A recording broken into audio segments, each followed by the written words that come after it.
Friends, ಎಲ್ಲರಿಗೂ good morning. ನೋಡಿ, ಹುಣಸೆಹಣ್ಣು ನೆನೆ ಹಾಕಿದ್ದೀನಿ. ಇವತ್ತು ಶುಕ್ರವಾರ ಪುಳಿಯೋಗರೆ ಮಾಡೋಣ ಅಂತ. ಸೊ ಬಿಂದ್ಯಾಗೆ ಎಕ್ಸಾಮ್ ಇದೆ, ಫಸ್ಟ್ ಸೆಮಿಸ್ಟರ್ ಎಕ್ಸಾಮು. ಸೊ ಅವಳಿಗೆ ಏನು ಟಿಫನ್ ಇಲ್ಲ, ಬರೀ ಸ್ನ್ಯಾಕ್ಸ್ ಮಾತ್ರ ಕಳಿಸಿ ಅಂದಿದ್ರು. 12:30ಗೆ ಬಂದುಬಿಡ್ತಾಳೆ. ಅದಕ್ಕೋಸ್ಕರ ಇದು ನನಗೆ ಮತ್ತು ಮೂರ್ತಿಯವ್ರಿಗೆ ಮಾತ್ರ ಪುಳಿಯೋಗರೆ ಮಾಡ್ಕೊತಾ ಇದ್ದೀನಿ. ನೈಟು ಅನ್ನ ಸ್ವಲ್ಪ ಉಳಿದಿದೆ. ಸೊ ನೈಟು ನಮ್ಮ ಅಪಾರ್ಟ್ಮೆಂಟಲ್ಲಿ ಒಂದು ಪಾಪುದು ಬರ್ತ್ಡೇ ಪಾರ್ಟಿ ಇತ್ತು. ಅದಕ್ಕೋಸ್ಕರ ಸ್ವಲ್ಪ ಅನ್ನ ಎಲ್ಲ ಉಳಿದ್ಬಿಟ್ಟಿತ್ತು. ಅದಕ್ಕೋಸ್ಕರ ಇವಾಗ ಅನ್ನ ವೇಸ್ಟ್ ಮಾಡಬಾರ್ದಲ್ವ, ಅದಕ್ಕೆ ಏನು ಮಾಡ್ತೀನಿ, ಅದೇ ಉಳಿದಿರೋ ಅನ್ನನ ನಾನು ಪುಳಿಯೋಗರೆನ ಹಾಕರಿಸ್ತಾಯಿದ್ದೀನಿ. ಎಲ್ಲರ ಮನೆಯಲ್ಲೂ ಹೀಗೆ ಮಾಡ್ತೀರಾ ಅಂದ್ಕೊತೀನಿ. ಸೊ ಅನ್ನ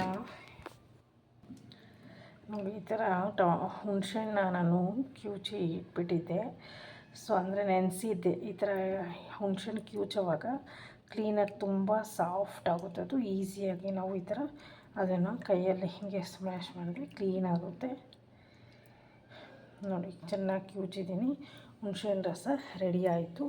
ಸೊ ನಾನು ಗ್ಯಾಸೆಲ್ಲ ಒರೆಸಿ, ಇದು ಅನ್ನ ಇದೆ ನೋಡಿ. ಗ್ಯಾಸೆಲ್ಲ ಒರೆಸೋಷ್ಟರಲ್ಲಿ ಹುಣಸೆಹಣ್ಣು ಎಣ್ಣೆ ಹಾಕಿದ್ದೆ. ಗ್ಯಾಸೆಲ್ಲ ಒರೆಸ್ಬಿಟ್ಟೆ ನಾನು ಬೆಳಗ್ಗೆ ಹೊತ್ತು ಕ್ಲೀನ್ ಮಾಡಿ ಎಲ್ಲ ರಾತ್ರಿ ಪಾತ್ರೆ ಎಲ್ಲ ತೊಳೆದಿಕ್ಬಿಟ್ಟಿರ್ತೀನಿ. ಗ್ಯಾಸು ಒರೆಸಿರಲ್ಲ. ಬೆಳಗ್ಗೆನೇ ಎದ್ದು ನಾನು ಗ್ಯಾಸೆಲ್ಲ ಒರೆಸಿ ಕ್ಲೀನಾಗಿ ಅಡುಗೆ ಸ್ಟಾರ್ಟ್ ಮಾಡೋದು. ನೋಡಿ, ಇಷ್ಟು ಅನ್ನ ಉಳಿದಿದೆ ರಾತ್ರಿದು. ಸೊ ಇದೇ ಅನ್ನಕ್ಕೆ ಇವಾಗ ನಾನು ಪುಳಿಯೋಗರೆ ಗೊಜ್ಜನ್ನ ಹಗರಿಸ್ತಾ ಇದ್ದೀನಿ.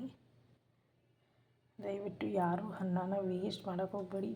ಎಷ್ಟೋ ಜನಕ್ಕೆ ಊಟನೇ ಇರಲ್ಲ ತಿನ್ನೋಕ್ಕೆ.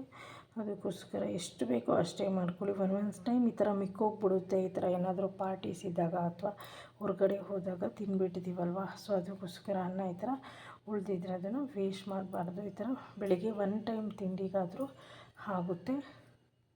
ಇಲ್ಲಿ ಏನಪ್ಪ ಹೇಳಕ್ಕೆ ಕೊಟ್ಟಿದ್ದೀನಿ ಅಂದರೆ, ಇವಾಗ ನನಗೆ ಏನಾದರೂ ಯಾರಾದರೂ ಹೇಳಿಬಿಟ್ರೆ ಆಲ್ಮೋಸ್ಟ್ ಎಲ್ಲ ನಮ್ಮವರೇ ಇರ್ತಾರೆ. ನಮ್ಮವರೇ ಅಲ್ವಾ ಬಿಡು ಅಂತಾರೆ, ಹಾಡ್ತಾರೆ ಅಂತ ನಾನು ಇಷ್ಟು ದಿವಸ ಸುಮ್ಮನೆ ಏನು ಅಂದರೆ ಮನ್ಸಿಗೆ ತೊಗೊಳ್ತಿರ್ಲಿಲ್ಲ.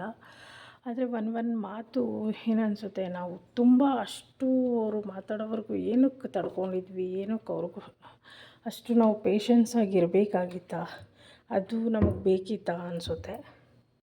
ಹೆಂಗೆ ಅಂದರೆ ಆ್ಯಕ್ಚುಲಿ ನಂದೇ ಹೇಳ್ತೀನಿ ನಾನು. ಸೊ ಯಾರಾದರೂ ಏನಾದರೂ ಅಂದ್ಬಿಟ್ರೆ ನನ್ನ ವೀಕ್ನೆಸ್ಸು ಅಥವಾ ಇಂಥ ಮಾತಂದರೆ ಅವಳು ಕುಗ್ಗುತ್ತಾಳೆ, ಅವಳನ್ನ ಬೇಗ ಪ್ರಮೋಟ್ ಮಾಡ್ಬೋದು, ಅವ್ರ ಕೋಪ ಬರೆಸ್ಬೋದು ಅಂತ ಗೊತ್ತಿದ್ರೂ ಮಾತಾಡ್ಬಿಡ್ತಾರೆ. ಮತ್ತು ಅವರು ಒಳ್ಳೆಯವರಾಗೋದಕ್ಕೆ ನಮ್ಮನ್ನು ತುಂಬ ಬೇರೆ ದೃಷ್ಟಿಲಿ, ನಮ್ಮವ್ರ ದೃಷ್ಟಿಲಿ ಕೆಟ್ಟವ್ರನ್ನ ಮಾಡೋದಕ್ಕೆ ತುಂಬ ಈಸಿಯಾಗಿ ಅವರು ಮಾತನ್ನು ಹೊರಡಿಸ್ಬಿಡ್ತಾರೆ. ಹಂಗಂತ ನಾನು ಏನು ಅಂದರೆ ತುಂಬ ಬೇಗ ಮಾತಿಗೆ ನಾನು ತುಂಬ ಕೊರಗ್ಬಿಡ್ತೀನಿ. ಹಿಂಗೆ ಅಂದ್ಬಿಟ್ರಲ್ಲ, ಹಿಂಗೆ ಮಾತಾಡ್ಬಿಟ್ರಲ್ಲ ಅಂತ ತುಂಬ ಏನು ಮಾಡ್ತೀನಿ, ನಾನು ಕೊರಗ್ಬಿಡ್ತೀನಿ. ಇಲ್ಲಿ ಪುಳಿಯೋಗರೆ ಮಾಡೋಕ್ಕೆ ನಾನಿಲ್ಲಿ ಹಸಿಮೆಣ್ಸಿನ್ಕಾಯಿ ಮತ್ತು ಕೊತ್ತಂಬರಿ ಸೊಪ್ಪು ಕುಯ್ದಿಟ್ಟಿದ್ದೀನಿ.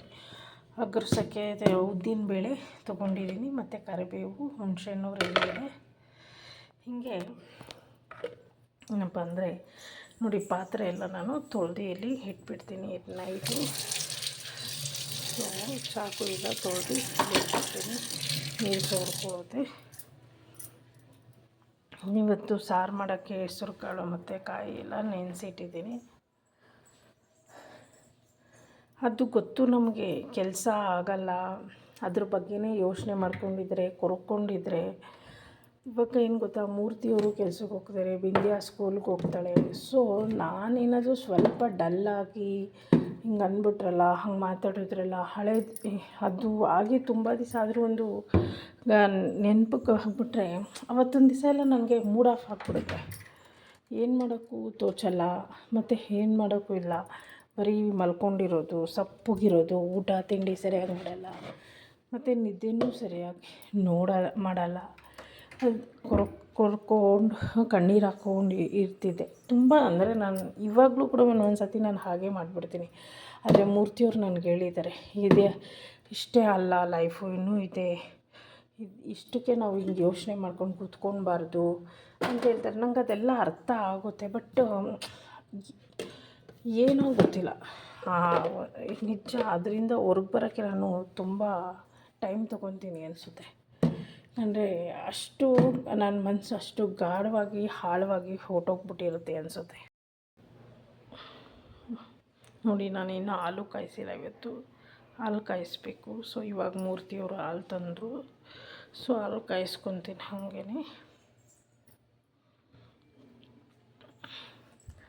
ಮತ್ತು ನೋಡಿ, ಅಂಗಡಿಗೆ ಈ ಥರ ಹಾಲಿಗೆ ತರಕಾರಿಗೆಲ್ಲ ನಾನು ಇದೇ ಬ್ಯಾಗ್ನ ಎತ್ಕೊಂಡು ಹೋಗೋದು.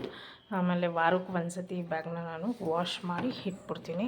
ಸೊ ಈ ಥರ ಕವರೆಲ್ಲ ಯೂಸ್ ಮಾಡಬಾರ್ದು ಅಂತ, ಪ್ಲಾಸ್ಟಿಕ್ ಮುಕ್ತ ಮಾಡಬೇಕು ಅಂತ ಈ ಥರ ನಾವೆಲ್ಲ ಬ್ಯಾಗಲ್ಲೇ ಕ್ಯಾರಿ ಮಾಡೋದು. ಸೊ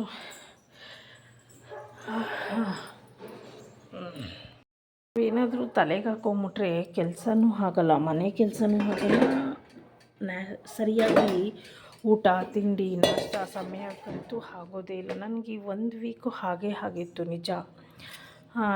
ಏನಂದರೆ ಯಾವಾಗೂ ಹೆದಳೋದು, ಯಾವಾಗೂ ಟಿಫನ್ ಮಾಡೋದು, ಏನು ಮಾಡಿದ್ರೆ ಏನು ಅಂತ ಒಂದು ನನಗೆ ಕೇರ್ಲೆಸ್ ಆಗಿದ್ದೆ. ಹೀಗೆ ನೋಡಿ, ಈ ಥರನೇ ಟಿಫನ್ನು ಲೇಟು, ಊಟ ಲೇಟು, ನಮ್ಮ ಆರೋಗ್ಯ ಹಾಳಾಗುತ್ತೆ, ಗ್ಯಾಸ್ಟ್ರಿಕ್ ಆಗುತ್ತೆ. ಆಮೇಲೆ ಅದ್ರ ನೋವು ನಾನೇ ತಿನ್ನಬೇಕು ಅಂತಲೂ ಗೊತ್ತು. ಎಲ್ಲ ಗೊತ್ತಿದ್ದರೂ ಒಂದು ಮನ್ಸಿಗೆ ಹಾಕೊಂಬಿಟ್ರೆ ಕೆಲವೊಂದು ಜ್ಞಾಪನ ಬಂದ್ಬಿಡುತ್ತೆ. ಇಂಥವ್ರು ಹಿಂಗೆ ಮಾತಾಡಿದ್ರಲ್ಲ ಅಂದರೆ ಈ ಥರ ಒಂದು ಇವಾಗ ಪಿತೃಪಕ್ಷ ನಡೀತಾ ಇದೆ. ಆ ಟೈಮಲ್ಲಿ ಅದೇ ಟೈಮಲ್ಲಿ ಏನಾದರೂ ಒಂದು ಹಬ್ಬಗಳಲ್ಲೋ ಅಥವಾ ಏನಾದರೂ ಒಂದು ಇನ್ಸಿಡೆಂಟ್ ಅಂದರೆ ಆ ಹಬ್ಬಗಳ ಟೈಮಲ್ಲಿ ಅದು ನಮಗೆ ನೆನಪಾಗುತ್ತೆ. ಅಂಥದ್ದು ನಾವು ಅಷ್ಟೊಂದು ಕ್ರೂರವಾಗಿ ನಡ್ಕೊಳ್ಳೋದು ಅವರು ಅಂಥ ತಪ್ಪು ನಾವು ಮಾಡಿದ್ದೀವ ಅನ್ನಿಸ್ಬಿಡುತ್ತೆ. ಸೊ ಅವರು ಬೇಳೆಕಾಳು ಬೇಯಿಸ್ಕೊಳ್ಳೋಕ್ಕೇ, ಅವರು ಒಳ್ಳೆಯವರಾಗೋದಕ್ಕೇ ನಮ್ಮನ್ನು ಕೆಟ್ಟವ್ರು ಮಾಡಿದ್ರು ಅಂತ ಅರಿವಾಗೋಕ್ಕೆ ನನಗೆ ಟೈಮ್ ತಗೊಳುತ್ತೆ. ನಿಜ. ನಾನು ಸ್ವಲ್ಪ ಸಫರ್ ಆದರೆ ನಮ್ಮ ಮನೇಲಿ ಮೂರ್ತಿಯವ್ರಿಗೆ, ಬಿಂದಿಯವ್ರಿಗೆ ತುಂಬ ಎಫೆಕ್ಟ್ ಆಗುತ್ತೆ. ಹೆಲ್ತ್ಗೂ ಅಷ್ಟೇ, ಅವ್ರ ಕೆಲ್ಸಗಳಿಗೂ ಅಷ್ಟೇ ತುಂಬ ಎಫೆಕ್ಟ್ ಆಗುತ್ತೆ ಅಂತ ನಾನು ಹೇಳ್ತಾಯಿದ್ದೀನಿ.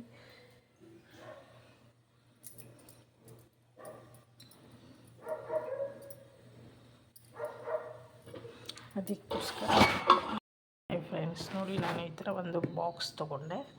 ಸೊ ಇದು ರೇಷನ್ ಎಲ್ಲ ಅಂದರೆ ನಾನು ಸ್ಟೋರೇಜ್ ಮಾಡಿ ಇಟ್ಕೊಳ್ಳೋಕ್ಕೆ. ಇವಾಗ ಬಾಕ್ಸ್ಗಳಿಗೆಲ್ಲ ಹಾಕಿರ್ತೀನಿ. ಅದೆಲ್ಲ ಖಾಲಿ ಆಗಲಿ ಅಥವಾ ಇನ್ನೂ ಸ್ವಲ್ಪ ರೇಷನ್ ಎಲ್ಲ ಇರುತ್ತಲ್ಲ, ಅದೆಲ್ಲ ಆದಮೇಲೆ ಅಂದರೆ ಬಾಕ್ಸ್ಗಳಲ್ಲಿ ಇನ್ನೂ ಸ್ವಲ್ಪ ಇವಾಗ ಹೆಸರುಬೇಳೆ 100 ಗ್ರಾಮ್ ಅಷ್ಟು ಇರುತ್ತೆ. ಅದು ಖಾಲಿ ಆದಮೇಲೆ ತೊಳೆದ್ಬಿಟ್ಟು ಹಾಕೋಣ ಅಂತ ನಾನು ಈ ಥರ ಒಂದು ಬಾಕ್ಸಲ್ಲಿ ತೊಗೊಂಡಿದ್ದು. ನೋಡಿ, ಇವಾಗ ಹೆಸರು ಕಾಳು ಮತ್ತು ಅಲಸಂದಿ ಕಾಳು, ಹೆಸರುಬೇಳೆ, ಹೆಸರು ಕಾಳು ಖಾಲಿ ಆಗಿದೆ. ಇವಾಗ ಇದನ್ನ 2 ಎತ್ಕೊತಾ ಇದ್ದೀನಿ. ಮತ್ತು ಇದರಲ್ಲಿ ನಾನು ಎಲ್ಲ ಇದೆಯಲ್ಲ, ಸೊ ಹಾಗೆ ಇಟ್ಟಿದ್ದೀನಿ. ಸೊ ಈ ಬಾಕ್ಸು ಬಂದು 300 ರೂಪಾಯಿ, ₹1 ಕಮ್ಮಿ ಇದೆ 300 ರೂಪಾಯಿಗೆ. ಮತ್ತು ಇದನ್ನು ಕ್ಲೀನಾಗಿ ಹಿಂಗೆ ಜೋಡಿಸ್ಬಿಟ್ಟು ನಾವು ಬಾಕ್ಸನ್ನು ಎಲ್ಲ ಮುಚ್ಚಿಟ್ಬಿಟ್ಟು, ಮತ್ತು ಯಾವಾಗ ಬೇಕೋ ಆವಾಗ ಯಾವ ದಿನಸಿ ನಮಗೆ ಅಡುಗೆ ಮನೇಲಿ ಖಾಲಿಯಾಗಿದೆ ಆವಾಗ ತೊಗೊಳಕ್ಕೆ ಈಸಿ ಆಗುತ್ತೆ. ಅದಕ್ಕೋಸ್ಕರ ಈ ಥರ ಒಂದು ಬಾಕ್ಸು ನಾನು ತೊಗೊಂಡಿದ್ದು. ಈ ಥರ ಇದು ಕೊಟ್ಟಿದ್ದಾರೆ, ಹಾಕೋಕ್ಕೆ ಕರೆಕ್ಟಾಗಿ ಏನು ಫಿಟ್ಟಾಗಿ ಕೂತ್ಕೊಳ್ಳುತ್ತೆ. ಹಿಂಗೆ ಪ್ರೆಸ್ ಮಾಡಿ ಹಿಂಗೆ ಹಾಕಿದ್ರೆ ಮುಗೀತು. ಈ ಥರ ಸ್ಟೋರ್ ಮಾಡಿಟ್ಟರೆ ದಿನಸಿ ಎಲ್ಲ ಹಾಳಾಗಲ್ಲ, ಕ್ಲೀನಾಗೂ ಇರುತ್ತೆ. ಇವಾಗ ಹೆಸರುಬೇಳೆ ಖಾಲಿಯಾಗಿದೆ ಅಲ್ಲ, ಅದಕ್ಕೆ ನೋಡಿ ಇಲ್ಲಿ ನೈಟು ಡಬ್ಬ ಇದು ಖಾಲಿಯಾಗಿತ್ತು, ಇದಕ್ಕೆ ಸ್ಟೋರ್ ಮಾಡಿ ಇಡ್ತೀನಿ. ಇವಾಗ ಒಂದು ದಿನಸಿ ಪದಾರ್ಥ ಅಂದರೆ ಇವಾಗ ಇದು ಖಾಲಿಯಾಗಿತ್ತಲ್ಲ ಹೆಸರುಬೇಳೆ, ಇದನ್ನು ತೊಳೆದ್ಬಿಟ್ಟು ಒಣಗಿಸಿ ಈ ಥರ ಖಾಲಿಯಾಗಿದ್ದಾಗೆ ಡಬ್ಬ ಹಂಗಾಗಿ ನಾನು ತೊಳೆದು ಇಟ್ಕೊಂಡ್ಬಿಡ್ತೀನಿ. ತೊಳೆದ್ಬಿಟ್ಟು ಡ್ರೈ ಮಾಡಿ ಒರೆಸ್ಬಿಟ್ಟಿದ್ಮೇಲೆ ಇದಕ್ಕೆ ಮತ್ತೆ ಸ್ಟೋರೇಜ್ ಮಾಡ್ತೀನಿ. ಮನೆಯಲ್ಲಿ ರೇಷನ್ ಖಾಲಿ ಆಗದೆ ಇರೋ ಥರ ನೋಡ್ಕೋಬೇಕು, ಖಾಲಿ ಇಡಬಾರ್ದು ಅಂತಾರೆ. ಅದಕ್ಕೋಸ್ಕರ ನಾನು ಈ ಥರ ಎಲ್ಲ ತೊಳೆದು ಇಡ್ತೀನಿ, ಮತ್ತು ಕ್ಲೀನಾಗೂ ಇರುತ್ತೆ. ಇದನ್ನು ಒಂದು ರಬ್ಬರ್ ಬ್ಯಾಂಡ್ ಹಾಕಿ ಎತ್ತಿಟ್ಬಿಡ್ತೀನಿ ಆ ಬಾಕ್ಸಲ್ಲಿ. ಸೊ ಇಲ್ಲಿ ಹೆಸರು ಕಾಳು ಅದೇ ಥರ ಮತ್ತು ಇನ್ನೊಂದು ಬಾಕ್ಸಲ್ಲಿ ಹಾಕಿ ಸ್ಟೋರ್ ಮಾಡ್ತೀನಿ. ಏನು ಕಳ್ಳೆ ಇದೆ, ಇದು ಖಾಲಿ ಆದಮೇಲೆ ನಾನು ಇದನ್ನು ತೊಳೆದ್ಬಿಟ್ಟು ಒಣಗಿಸಿ ಒರೆಸ್ಬಿಟ್ಟು ಹಾಕಿಕ್ಕೋದು. ಇದಕ್ಕೆ ನಾನು ಹೊಸ ಕಳ್ಳೆ ಹಾಕಲ್ಲ. ಸೊ ಈ ಥರನೇ ನಾನು ಅಡುಗೆ ಸಾಮಾನೆಲ್ಲ ಜೋಡಿಸ್ಕೊಳ್ಳೋದು. ರಾತ್ರಿ ಅನ್ನ ಉಳಿದಿರೋದಲ್ವ ಈ ಥರ ಗಡ್ಡೆ ಎಲ್ಲ ಇರುತ್ತೆ, ಅದನ್ನು ನಾವು ಇವತ್ತು ಸ್ವಲ್ಪ ಪುಡಿ ಮಾಡ್ಕೊಳ್ಬೇಕು. ಯಾಕೆಂದರೆ ಪುಳಿಯೋಗರೆ ಕಲಸೋಕ್ಕೆ ಇಬ್ಬರು ತಿನ್ನೋಷ್ಟು ಅನ್ನ ಇದೆ, ಅದಕ್ಕೆ ನಾನು ಇದಕ್ಕೆ ಪುಳಿಯೋಗರೆ ಹಗುರಿಸಿದ್ದು. ಈ ಥರ ಫಸ್ಟು ಎಲ್ಲ ಪುಡಿ ಮಾಡಿಕೊಂಡ್ರೆ ಈ ಥರ ಅಗಲ ಪಾತ್ರೆಯಲ್ಲಿ ಹಾಕ್ಕೊಂಡು ಪುಡಿ ಮಾಡ್ಕೊಂಡ್ಬಿಟ್ರೆ ಕೆಳಗೆ ಆವಾಗ ಪುಳಿಯೋಗರೆ ಕಲಸೋಕ್ಕೆ ನಮಗೆ ಸುಲಭ ಆಗುತ್ತೆ. ಮತ್ತು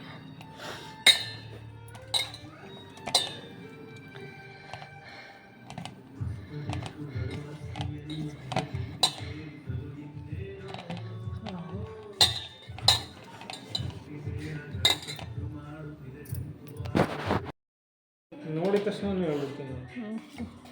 ಇದು ರಾತ್ರಿ ಅನ್ನ ಪುಳಿಯೋಗರೆ ಖರ್ಚು ಅಷ್ಟೇ. MTR ಪುಳಿಯೋಗರೆ ಅಲ್ವಾ, ಅದಕ್ಕೆ ಗಮ್ ಅನ್ನತ್ತೆ. ಮಾಡೋದ್ರ ಮೇಲೆ ಡಿಪೆಂಡ್. ಅದು ರಾತ್ರಿ ಅನ್ನ ಅಂದರೆ ಸ್ವಲ್ಪ ಎಣ್ಣೆ ಜಾಸ್ತಿ ಹಾಕ್ಬೇಕು, ಗೊಜ್ಜು ಜಾಸ್ತಿ ಹಾಕ್ಬೇಕು, ಇಲ್ಲಾಂದರೆ ಒಣಗಲೋ ಥರ ಇರುತ್ತೆ.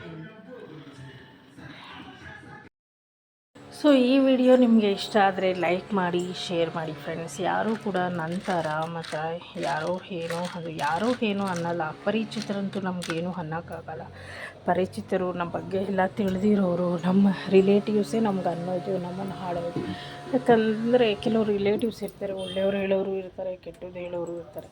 ಅದನ್ನು ನಾವು ಯಾವ ರೀತಿ ತೊಗೋತೀವಿ ಅದ್ರ ಮೇಲೆ ಡಿಪೆಂಡ್ ಆಗುತ್ತೆ ಅಂತ ನಾನು ಹೇಳ್ತಾಯಿದ್ದೀನಿ. ಸೊ ಕೊರಗ್ತಾ ಕೂತ್ಕೊಂಡು ನಮ್ಮ ಕೆಲಸ ನಾವು ಎಲ್ಲ ಡಿಲೇ ಮಾಡ್ಕೊತಾ ಕೂತ್ಕೊಂಡ್ರೆ ನಮ್ಮ ಹೆಲ್ತ್ ಹಾಳಾಗುತ್ತೆ, ಯಾರೂ ಬಂದೇನು ನೋಡಲ್ಲ. ಅದಕ್ಕೆ ನಾವು ಚೆನ್ನಾಗಿದ್ದರೆ ನಮ್ಮ ಫ್ಯಾಮಿಲಿ ಚೆನ್ನಾಗಿರುತ್ತೆ ಅನ್ನೋದು ನನಗೆ ತುಂಬ ಮನದಟ್ಟಾಗಿದೆ. ಯಾಕಂದರೆ ಒಂದಂತೂ ಗೊತ್ತಾಯಿತು, ನಾನು ಎಷ್ಟು ಆ್ಯಕ್ಟಿವ್ ಆಗಿ ಮನೆ ಕೆಲಸದಲ್ಲಿ ಎಷ್ಟು ಇನ್ವಾಲ್ವ್ ಆಗಿ ತೊಡಗಿಸ್ಕೊಂಡು ಇದಿರ್ತೀನೋ, ನನ್ನ ಮಗಳು ಬಿಂದ್ಯಾ ಮತ್ತು ಮೂರ್ತಿಯವರು ಅಷ್ಟೇ ಆರೋಗ್ಯವಾಗಿ ಚೆನ್ನಾಗಿ, ಮೂರ್ತಿಯವರು ಕೆಲಸಕ್ಕೂ ನೆಮ್ಮದಿಯ ಕೆಲಸಕ್ಕೆ ಹೋಗ್ಬಿಟ್ಟು ಬರ್ತಾರೆ. ಅವ್ರ ಕೆಲಸ ಕಾರ್ಯದಲ್ಲಿ ಅವರು ತೊಡಗಿರ್ತಾರೆ. ಮತ್ತು ಮಗಳು ಎಜುಕೇಷನ್ಗೂ ಏನೂ ತೊಂದರೆ ಆಗಲ್ಲ. ನಾವೇ ಏನೋ ಅಂದರು, ಯಾರೋ ಏನೋ ಅಂದರು ಅಂದ್ಬಿಟ್ಟು ಅದನ್ನು ವರ್ಷ ಆದರೂ ಕುಂತ ನೆನೆಸ್ಕೊಂಡು ಹತ್ಕೊಂಡು ನಿದ್ದೆ ಕೆಡಿಸ್ಕೊಂಡು ಊಟ ತಿಂಡಿ ಸರಿಯಾಗಿ ಮಾಡದೇ ಇದ್ದರೆ ನಮ್ಮ ಆರೋಗ್ಯ ಹಾಳಾಗುತ್ತೆ. ಅಂದಿರೋರು ಹಾಡಿರೋರೆಲ್ಲ ಚೆನ್ನಾಗೇ ಇರ್ತಾರೆ, ಆದರೆ ಹಾಳಾಗ್ತಾ ಇರೋದು ನಮ್ಮ ಲೈಫು. ನಾವು ನಮ್ಮನ್ನು ಯಾರು ಕೇರ್ ಮಾಡ್ತಾರೆ, ಯಾರು ನಮ್ಮನ್ನು ತುಂಬ ಕಾಳಜಿಯಿಂದ ಪ್ರೀತಿಯಿಂದ ಮಾತಾಡ್ತಾರೆ, ಅವ್ರ ಬಗ್ಗೆ ನಾವಿಲ್ಲಿ ಯೋಚನೆ ಮಾಡಬೇಕು. ನಮ್ಮ ಮಕ್ಕಳು ನಮಗೋಸ್ಕರ ಇದ್ದಾರೆ, ಅವ್ರಿಗೋಸ್ಕರ ನಾವು ಇರಬೇಕು ಅನ್ನೋದು ನಾವು ಯೋಚನೆ ಮಾಡಬೇಕು. ನಾವು ಚೆನ್ನಾಗಿದ್ದರೆ, ನಮ್ಮ ಆರೋಗ್ಯ ಚೆನ್ನಾಗಿದ್ದರೆ ಮಕ್ಕಳು ಅಂತ ನಾವು ಇಲ್ಲಿ ನೋಡಬೇಕಾಗುತ್ತೆ. ನಾನು ತುಂಬ ಹತ್ತಿದ್ದೀನಿ, ತುಂಬ ನಿದ್ದೆಗಳು ಗೆಟ್ಟಿದ್ದೀನಿ. ಎಷ್ಟೊಂದು ರಾತ್ರಿ ನಿದ್ದೆ ಬರೋಲ್ಲ ನನಗೆ. ಹಿಂಗೆ ಅಂದ್ರಲ್ಲ, ಹಿಂಗೆ ಮಾತಾಡಿದ್ರಲ್ಲ, ನಾನು ಹಿಂಗೆ ದೂರ ಮಾಡಿದ್ರಲ್ಲ ಅಂತ ಕೊರಗಿದ್ದೀನಿ. ಈಗಲೂ ಸಹ ಒಂದೊಂದು ನೆನಪಾಗ್ಬಿಟ್ರೆ ನನಗೆ ಅದೇ ಅಂದರೆ ನಾನು ಇಷ್ಟು ದಿವಸ ನನ್ನ ಪರ್ಸ್ನಲ್ ಯಾವುದು ನಾನೇನು ಯಾರ ಹತ್ರ ಕೂಡ ನಾನು ಶೇರ್ ಮಾಡೋಳೆ ಅಲ್ಲ. ಸೊ ಇವತ್ತು ನಾನು ಶೇರ್ ಮಾಡ್ತೀನಿ, ಅಷ್ಟು ರಿಯಲೈಸ್ ಆಗಿದೆ ಅಂತ ನಾನು ಅನ್ಕೋತಾ ಇದ್ದೀನಿ. ಸೊ ಇದಕ್ಕೆಲ್ಲ ಕಾರಣ ಮೂರ್ತಿಯವರು ಹೇಳ್ತಾರೆ, ಬಿಟ್ಬಿಡು, ಹಲ್ಲಲ್ಗೆ ಬಿಟ್ಬಿಡು ಅಂತ. ಅದು ನಾವು ತಪ್ಪು ಮಾಡಿದರೆ ಹೌದು ನಾವು ತಪ್ಪು ಮಾಡಿದ್ದೀವಿ ಅಂತ ಹೋಗಿ ಸಾರಿ ಕೇಳೋದ್ರಲ್ಲಿ ಏನೂ ತಪ್ಪಿಲ್ಲ. ಆದರೆ ಏನೂ ಮಾಡದೆ ನಮ್ಮ ತಪ್ಪಿಲ್ದಿರ ನಮ್ಮನ್ನು ನಿಂದಿಸ್ಬಿಟ್ರೆ, ಅವ್ರು ಬೇಳೆಕಾಳು ಬೇಯಿಸ್ಕೊಳ್ಳೋಕ್ಕೆ, ಅವರು ಅಲ್ಲಿ ಮೆರೆಯೋಕ್ಕೆ ನಮ್ಮನ್ನು ದೂರ ಮಾಡಿದ್ರೆ ಅದು ಅವ್ರ ಕರ್ಮ ಅಂತ ನಾನು ಹೇಳೋಕ್ಕೆ ಈ ಮೂಲಕ ಹೇಳ್ತಾಯಿದ್ದೀನಿ. ಸೊ ಇದು ನಂತರ ತಪ್ಪು ಯಾರೂ ಮಾಡಬೇಡಿ. ಯಾಕಂದರೆ ನೋಡಿ, ಬೆಳಗ್ಗೆ 6 ಗಂಟೆಗೆ ಎದ್ದಿದ್ದು ನಾನು. ಸೊ ಯಾವಾಗೂ 4 ಗಂಟೆ 5 ಗಂಟೆಗೆ ಎದ್ದೋಳೋಳು. ಇವಾಗ ಈ ಥರ ಏನೋ ಒಂದು ವಿಷಯ ತಲೆಗೆ ಹಾಕ್ಕೊಬಿಟ್ರೆ ಯಾವಾಗೋ ಮಲಗ್ತೀನಿ, ಯಾವಾಗೋ ಎದ್ದೊಳ್ತೀನಿ, ಹಾಗೆ ಆಗ್ಬಿಡುತ್ತೆ. ಅದಕ್ಕೋಸ್ಕರ ಇವತ್ತು ಶುಕ್ರವಾರ, ನಾಳೆ ಶನಿವಾರ, ನವರಾತ್ರಿ ಸ್ಟಾರ್ಟ್ ಆಗ್ತಾಯಿದೆ. ಮನೆಯೆಲ್ಲ ಶುದ್ಧಿ ಮಾಡ್ಕೋಬೇಕು. ಸೊ ನಂದು ಇನ್ನೇನು ಪೀರಿಯಡ್ಸ್ ಇವತ್ತಿಗೆ ಮುಗಿಯುತ್ತೆ. ಬಟ್ಟೆ ಎಲ್ಲ ವಾಶ್ ಮಾಡಾಕಿ, ನಾಳೆ ಬೆಡ್ಶೀಟು ಕಂಬಳಿ ಎಲ್ಲ ವಾಶ್ ಮಾಡಾಕ್ಕೊಂಡು ಸೋಮವಾರದಿಂದ ನವರಾತ್ರಿ ಅಲ್ವ, ತಾಯಿ ದುರ್ಗಾ ಮಾತೆಗೆ ದೀಪ ಹಚ್ತೀನಿ. ಸೊ ನನ್ನ ತಪ್ಪಿದರೆ ನನಗೆ ಆಗಲಿ, ಬೇರೆಯವ್ರು ತಪ್ಪಿದರೆ ಆ ತಾಯಿನೇ ನೋಡ್ಕೊಳ್ಳಿ ಅಂತ ನಾನು ಇಲ್ಲಿಗೆ ಹೇಳಿಬಿಟ್ಟು ಈ ವಿಡಿಯೋನ ಎಂಡ್ ಮಾಡ್ತಾಯಿದ್ದೀನಿ. ಓಕೆನಾ? ಎಲ್ಲರಿಗೂ ಒಳ್ಳೆಯದಾಗಲಿ.